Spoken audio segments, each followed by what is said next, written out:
meu nome é Gisela Vasconcelos Monteiro, eu sou coordenadora do curso de Psicologia aqui da Universidade de Santa Cecília e queria falar um pouquinho sobre escolha profissional. A escolha profissional é algo que fica, né? As pessoas têm um peso sobre isso, porque teoricamente seria para a vida toda. Então, a escolha envolve uma preocupação com o futuro, né? E com aspectos da vida que vão ser relevantes por um bom tempo. Agora vejam, a gente está num mundo que a gente não tem certeza sobre quais profissões. Uma das coisas que primeiro vem é: que profissão que pode me dar um dinheiro para eu me sustentar, para eu ter uma condição de vida razoável? Não há hoje uma garantia de que uma profissão ou algumas profissões serão estas escolhidas. A gente já teve ondas, né? A gente teve talvez a última aí do pré-sal, que todo mundo foi fazer engenharia de petróleo e tal, e depois tivemos uma queda do valor do barril do petróleo e a profissão não é no momento tão relevante como foi há um tempo atrás. Agora, por conta da pandemia, nós tivemos essa questão das profissões de saúde. Então, assim, e a pandemia foi algo absolutamente imprevisível, né? Foi um trem desgovernado que passou por cima do planeta, não dá nem para dizer que foi do Brasil, foi do planeta Terra, e estamos ainda sofrendo as consequências dela. Portanto, se a gente for basear a escolha profissional numa garantia de que será algo que vai me dar dinheiro, me sustentar, ou que eu vá ficar rico, ninguém tem essa certeza, né? Hoje a gente tem uma perspectiva de profissões ligadas à saúde, né? O tratamento, ao cuidado da saúde físico e mental, as profissões ligadas ao entretenimento, né? De produção de áudio, de vídeo, musical, de jogos eletrônicos, de turismo. Então, sim, são áreas que hoje se pensam como boas, né, para se trabalhar. Agora, então assim, a gente tem, isso é uma preocupação e uma preocupação que a gente nunca vai ter certeza e garantia. Outra coisa que sempre pesa é uma expectativa da família. A família tende, né, os pais principalmente, às vezes avós, se tem uma profissão que tem uma tradição na família, seja advogado, a gente já tem escritório, tem todo um nome aí na cidade. Agora, veja, a profissão, teoricamente, a gente passa metade do nosso tempo acordado, né, 8 horas por dia, trabalhando nela. Se você não gosta dela, é complicado você se preocupar em satisfazer os anseios da sua família, as expectativas dela e deixar as suas de lado. Se você tem dúvidas, tudo bem, né? Vamos colocar uma interrogação, mas tentar escolher a profissão só para satisfazer a sua família, para cumprir expectativas dela, não acho que seja um caminho razoável, né? Eu uma vez atendi uma menina que na primeira entrevista falou: eu estou no 5º ano do direito, eu odeio essa profissão, eu não quero seguir, mas o meu pai insistiu, e aí eu vou pegar o diploma e esfregar na cara dele. Não, você esfrega na cara dele, odeia o que faz, então foram 5 anos de tortura, né? Claro, é uma situação extrema, mas a gente tem que pensar nesta perspectiva. Então, o que vai ser bom no futuro é uma interrogação. A gente satisfazer a vida dos outros, expectativas dos outros, vejam, faz parte da conta de ter um filho, né, de ser pai e mãe, entender que seu filho é uma outra pessoa, que não necessariamente gosta das mesmas coisas, tem os mesmos interesses, e os pais, faz parte da vida deles terem decepções das mais diversas formas, como terem também alegrias e satisfações que talvez não esperassem. Então, a gente, como filho, certamente vai decepcionar os pais em algumas situações, como eles também vão nos decepcionar em algumas situações, né? Então, um aspecto de cumprir expectativas sociais, familiares, né, eu estou falando as questões que interferem para vocês pensarem. Uma outra coisa que eu acho, talvez, das mais importantes, seria você tentar se observar e conhecer-se, né? E tentar entender o que para você faz sentido, né? O que você gosta. Veja, às vezes a gente tem extrema habilidade e facilidade, que a gente chama de talento, né? Um talento nato para música, toca instrumento de ouvido, ou para matemática, ou para texto, né? Ou para artes. A pessoa, né? Eu dei um exemplo de arte, mas a gente pode também pensar que a pessoa pinta muito bem, não só a música, ou esporte. Você é um grande jogador de futebol, de handebol, uma grande bailarina. Então, tudo isso é talento. Então, você já reconhecer as suas próprias capacidades, os seus próprios recursos, é uma coisa importante.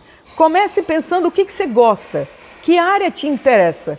Você gosta das coisas, né, as 3 grandes áreas que a gente fala, mais das ciências exatas, das ciências das engenharias, das coisas mais objetivas, das ciências humanas, que também tem um leque amplo, que envolve história, jornalismo, a própria psicologia. A psicologia ela fica na interface entre humanas e saúde, né?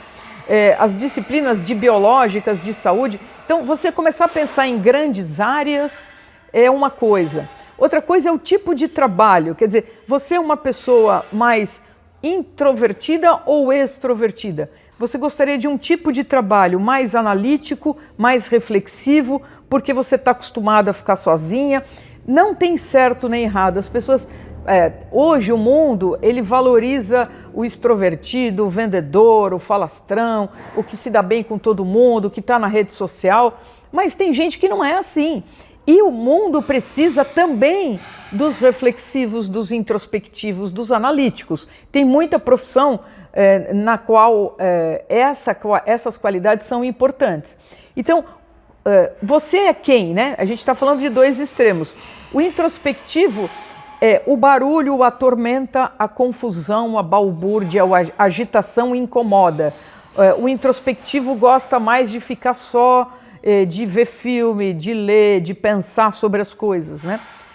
O extrovertido ele gosta da balbúrdia, da agitação, da confusão, do barulho, né? Ele é mais para fora. E tem pessoas neste meio termo. Então, reconhecer a sua personalidade, como você é, o que você prefere, também ajuda a gente a escolher.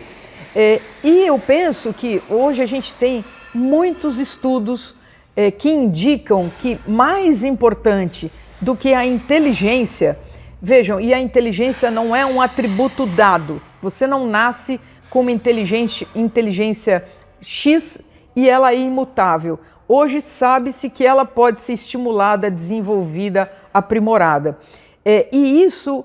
O que torna isso possível de ser feito é justamente o interesse, a dedicação, a disciplina. Né? Não estou aqui falando para a gente virar um monge tibetano que você fica ali 10, 12 horas, tal. Não é isto, mas ter alguma condição de se disciplinar, de se organizar, de ser diligente, de ser esforçado, de ser dedicado.